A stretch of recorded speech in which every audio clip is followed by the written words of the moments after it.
പാലക്കാടേക്ക് ചെറിയൊരാവശ്യത്തിന് പോയി ആവശ്യം കഴിഞ്ഞ് വെറുതെ ഇങ്ങനെ നിൽക്കുമ്പോൾ പഴനിയിലേക്ക് ബസ്സിന് പോയാലോ എന്നൊരു തോന്നൽ. അങ്ങനെ ഫസ്റ്റ് മുന്നിൽ കണ്ട ബസ് കയറി. അത് നമ്മുടെ സ്വന്തം KSRTC.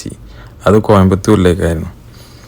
മച്ച ഭയങ്കര പൊളിച്ചു വിടില്ലായിരുന്നു. 80 സ്പീഡിലൊക്കെ പോയിരുന്നു.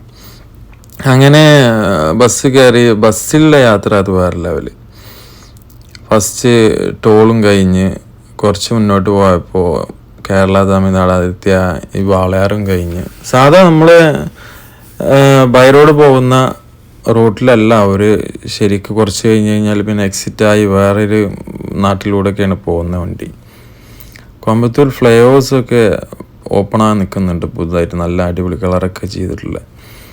പാർക്കും കഴിഞ്ഞ് നേരെ ഉക്കടം ബസ് സ്റ്റാൻഡിലെത്തി. അവിടുന്ന് ഒരു ചായയും ബജ്ജിയൊക്കെ കഴിച്ച് അടുത്ത ബസ്സിനുള്ള കാത്തിരിപ്പ്. പാലക്കാടേക്ക് ചെറിയൊരാവശ്യത്തിന് പോയി ആവശ്യം കഴിഞ്ഞ് വെറുതെ ഇങ്ങനെ